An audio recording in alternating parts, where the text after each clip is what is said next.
Season Pass, sponsored by City National Bank, starts now.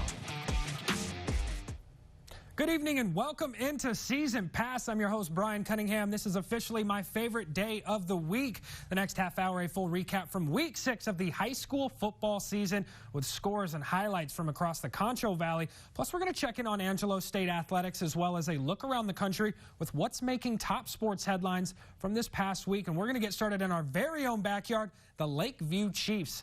The Chiefs are on the road for a third straight week facing Burnett. These teams meeting for the first time ever. Lakeview coming in at 1-4, looking to end that two-game streak. Burnett after an 0-2 start, pulling off 3 in a row. But in the end, it would be Burnett coming away with the win, 57-14.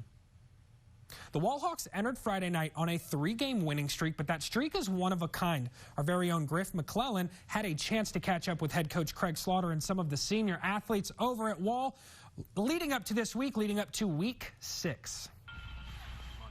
September was a roller coaster month for the Wall Hawks. After the Brownwood Lions spoiled Hawks head coach Craig Slaughter's home debut in Week 2, his team began a 3-game winning streak. But none of those wins came easily. While each game produced a different result, there was one common denominator, a tale of two halves. We caught up with Slaughter, who had this to say after his team's comeback win over Sweetwater in Week 5. You know, I thought the kids really responded. You know, we'd had it kind of flip to us a couple of times the past couple of weeks where we had to, you know, hang on, and it was nice to us get down. I mean, I'd rather not get down, you know, but I definitely loved the response. I mean, 36 unanswered points against a quality team, that was impressive. I thought the kids played great. In Week 5, the Hawks came back from a 21-6 deficit, but responded with 36 unanswered points en route to a 42-21 win. The previous 2 weeks, different story. The Hawks held double-digit leads against Jim Ned and Monahans in Weeks 3 and 4, respectively, but nearly blew those leads in the second half. Our coaches have been using this term this whole season, a snowball rolling down the hill, picking up steam, and I think we're finally figuring ourselves out, and I think we'll be unstoppable soon and just a force. Through all the drama, the team always found ways to adjust and come out on top. None of us ever give up. Yes, we came down, but we've always battled through everything, through adversity, and always came back. If there's anything the Hawks have gained through this process, it's only strengthened team chemistry.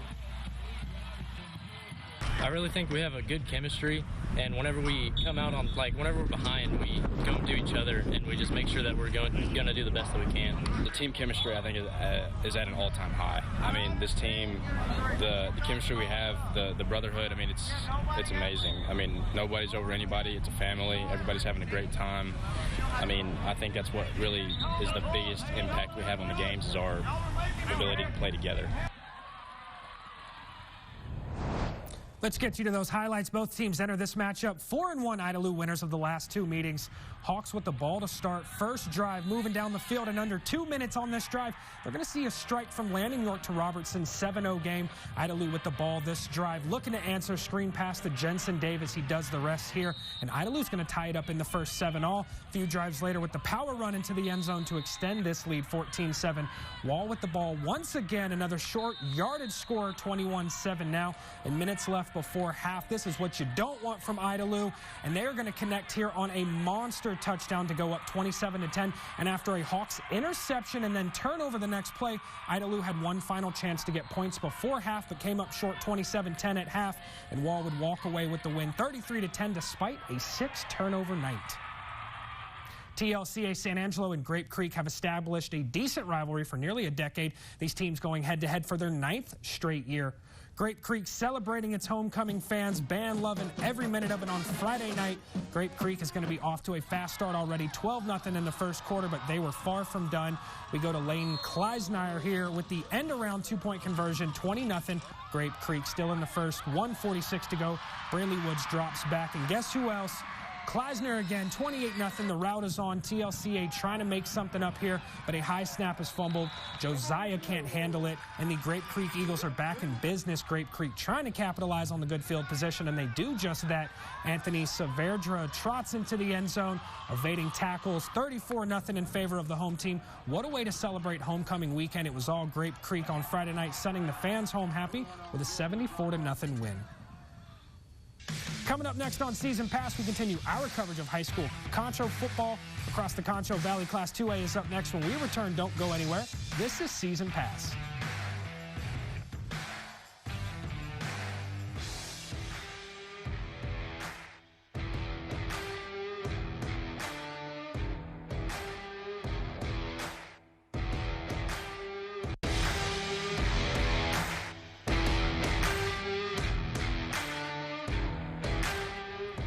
Welcome back into Season Pass. Let's resume our coverage with a look at the Junction Eagles, who entered Week 6 on a mission after its bye week.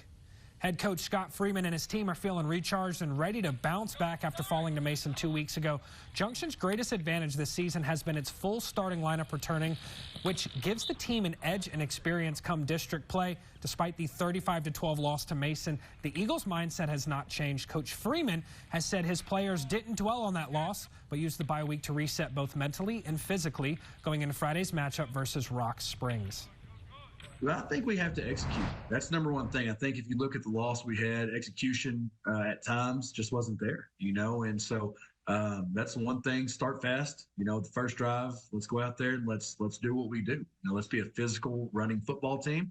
When we have to make passes, let's make them. Let's get everything defensively, get everything on the right path, as far as getting line, getting our calls in. Junction held this all-time series lead over Rock Springs 21-9-5 heading into last Friday night, but hadn't defeated them since 2009 after dropping the last two meetings in both 2020 and 2021. Friday night's result would be a little bit different. Junction re-enters the win column after the bye week.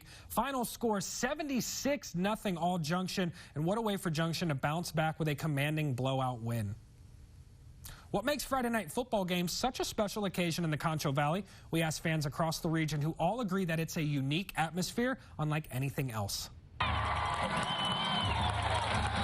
Friday Night Lights, a weekly holiday if you ask some, a night to kick off your football watching weekend. A tradition of supporting the local team, and it's the day of week that encompasses friends, family, and togetherness. I grew up watching football, and it's been a really important part of my life. I actually cheered in college, so I think it's important coming out, watching football games, supporting the kids, and it's something I've done my entire life. Friday Night Lights is something that you have to experience, and in West Texas, it's something that starts at a young age. Football! Yeah. So why do y'all love football? It's just to cheer on the team and watch us play. I like the band and the cheerleaders. Definitely. So Texans. Atmosphere. Yeah. No matter if your team is waving the team's flag after a score or a big play for school spirit, or whether you get to see your child run out of that tunnel for the first time, Friday Night Lights' popularity is generational. Small town traditions. I graduated high school from here. My kids go to school here. We have a really tight-knit community. We love each other. We support each other. We had a kindergarten bake sale this morning, and that was the 65th annual kindergarten bake sale. So it's these small town traditions that bring us together. The parade, the Friday Night Lights. We love our boys, our cheerleaders, our football players, and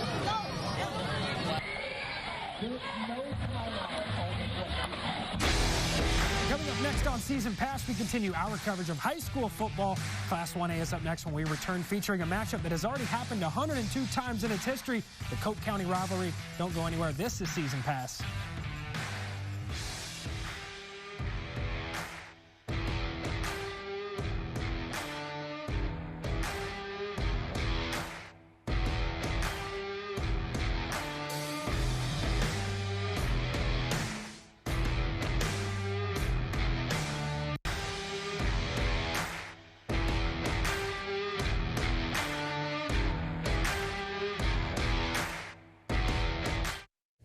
Welcome back into Season Pass. The Coke County rivalry was here in Week 6. Brought traveled to Robert Lee for the 102nd meeting between these two teams in this classic matchup.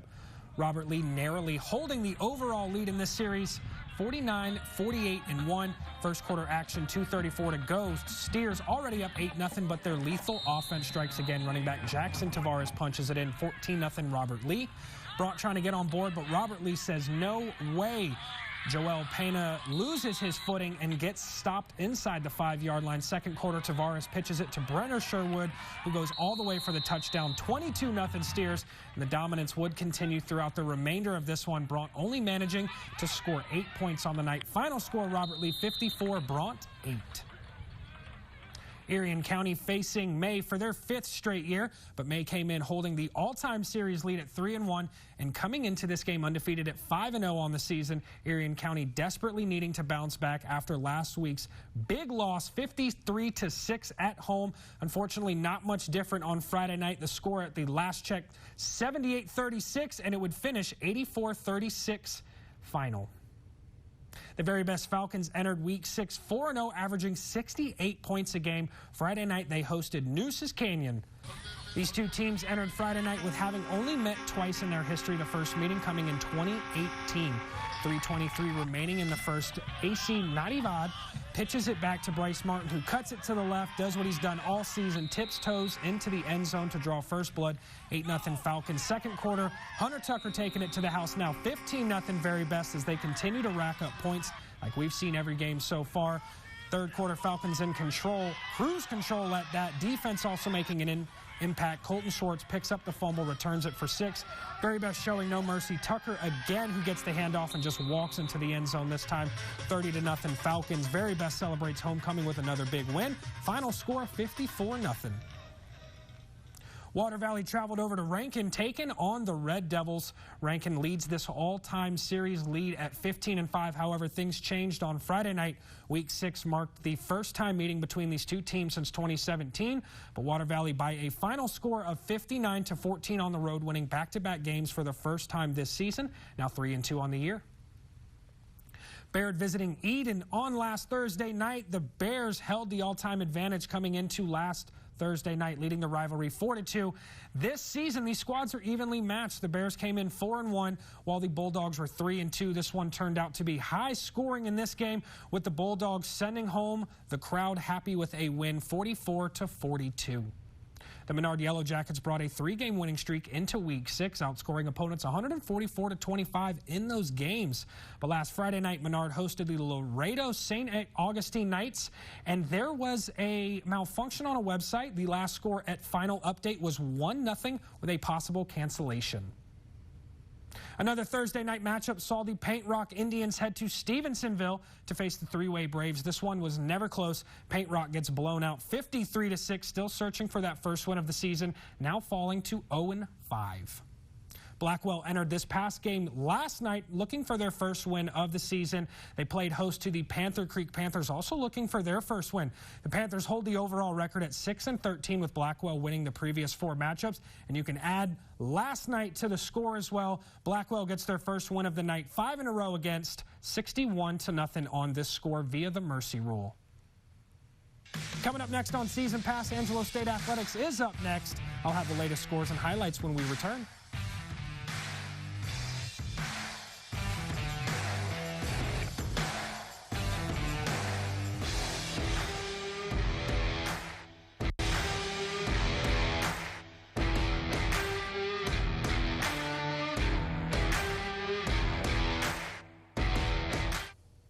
Welcome back into Season Pass. We're at that part of the show where we transition out to Angelo State Athletics, where the full slate of games from this past weekend were all on the road. And we're going to start off in Midland, where the Rams traveled to face UTPB. The Rams entered this game 2-2 on the season, 2-0 in conference play, and in the middle of a 2-game win streak, fresh off their bye week. The Rams went into last night's game having won 6 of the last 7 matchups against UTPB, only dropping last season's match. The Rams went into halftime 15-0 and would walk away with the victorious win, 36-7, with an amazing 4-touchdown performance by Braden Fuller. The Rams are now 3-0 in conference play and 3-2 overall on the season. In honor of Breast Cancer Awareness, ASU fans sported pink at LeGrand Soccer Complex this past Wednesday night, and the Bells would make a statement closing its 4-game homestead on a high note. ASU fans were enjoying themselves a beautiful evening last Wednesday for soccer, kicking things off in the 7th minute. St. Edward's goalkeeper Daria Schlumbaum dives for a loose ball, but the gamble backfires 1-0 ASU. Just 3 minutes later, ASU threatening again. Sanai Stewart drills this one, 2-0, and ASU not slowing down, on the move again. Sofia Barrientos with another shot on goal, but a nice save by the goalkeeper again. Mariah Griffin staying aggressive on both ends all game, drawing some oohs and ahs from the crowd on this nifty move, briefly fooling the defender. And how about Amber Lockwood? What's new? Just another day for the star goalkeeper, now recording her 6th shutout in just 7 games so far. ASU dominant all night, producing 20 total shots. 10 of those were on goal, setting the tone early to send the happy crowd home last Wednesday night with a 2-0 win. After 4 home games, the Bells went back on the road. They traveled to face Midwestern State Saturday in a close match that would end in a draw. The Bells and Mustangs exchanged both goals back and forth with a 2-1 score in the first 14 minutes in favor of ASU. A second goal by Midwestern ties the game in the 60th minute, and that's where the score would stay, a 2-2 draw. The Bells now 4-1-3 on the season. And the Bells traveled back to Canyon, Texas for their first of 2 matches, where they face the West Texas A&M Lady Buffs. Now, this volleyball rematch is from September 20th. Fantastic matchup from these two teams that saw the Bells walk away with a 3-1 win. The rematch, unfortunately, would go in favor of the Lady Buffs 3-0. The Bells had 18 attack errors and only hit 194 in the loss. And the Bells' second matchup of the weekend saw a better result as they traveled to face Eastern New Mexico. The Bells, who have essentially been on the road this entire past month, are going to end it on a high note after losing the first set, but taking the next 3 to walk away with a 3-1 win. The Bells are officially 13-2 on the season, 3-1 in conference play, and the ladies are finally back home next weekend. The baseball world is still mourning the loss of a legend from this past week. Pete Rose died at 83. Jim Hill has that story. 2 balls and a strike. Eric Schau. Left center field, and there it is! Pete Rose does it! 4,192! There weren't many better on the baseball field than Pete Rose. He's Major League Baseball's all-time hit king, a 17-time All-Star at 5 positions, and a 3-time World Series champion. Known as Charlie Hustle, Rose played in more Major League games than any other player. But off the field, he was often the subject of turmoil and controversy, including a lifetime ban from baseball for gambling on the sport. Born on April 14, 1941 in Cincinnati, Ohio, Pete Rose made his Major League debut 6 days shy of his 22nd birthday for his hometown Reds. And his career began in a hurry, winning National League Rookie of the Year honors in 1963. He took home MVP honors in 1973 and led the Reds to 5 division championships, 4 National League pennants, and 2 World Series championships. The first in 1975, when Pete also was named World Series MVP, and again in 1976. Then after 16 seasons in Cincinnati, Rose joined the Philadelphia Phillies in 1979, winning the 3rd of his 3 World Series rings the very next year. In 1984, Rose rejoined the Reds, where he assumed the role of player-manager and is still the last player to do so. Following his retirement, Rose continued on as manager of the Reds. But on August 24, 1989, Rose received a lifetime ban for gambling on games while he was still a player and managing. That rendered him ineligible for the Hall of Fame. Inarguably, one of the best ever to play the game of baseball. Rose never received the reinstatement he was looking for, and to this day remains banned from the Hall of Fame despite a legendary 24-year career on the diamond. Coming up next on Season Pass, October drama is in full swing for baseball. We have one of those matchups when we return.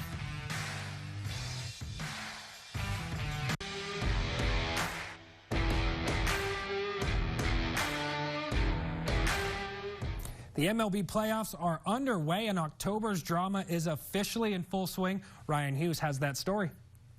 This city's resilient. We're going to come back. This series isn't over. Phillies fans flooded out of Citizens Bank Park, deflated and disappointed. We're bummed. Wheeler pitched an amazing game, and he just didn't get the run support, and the bullpen came in and didn't help him out much either. Brandon and Diamond Shields used to consider themselves good luck charms. They say the Phils never lost a playoff game they attended until Saturday night. It was a crushing loss after the Mets came alive in the 8th inning, but the Shields say it's not time to panic. You can never count us out. We're going to win in the end. They just kind of want to keep us, keep us engaged and keep us on our toes. That's all. Hope started out high as fans partied outside the bank before Game 1 of their NL Division Series. Nobody understands Red October except for Philly. Once Red October happens, the stadium changes to all red. And it's a beautiful sight, baby. Rally towels were waving, but the energy changed after pitching ace Zach Wheeler came off the mound. Now fans are hoping the Phils can bounce back and their bats come alive. I feel like Game 1 is nothing. It is what it is. I know we started our ace, but we just got to get the job done. That's all. I think Philly's great under pressure, so we can still come back. Sometimes we need a little kick in the butt to get our energy in. And fans can get an early start on building that energy with another block party outside the bank starting Sunday at 1 o'clock.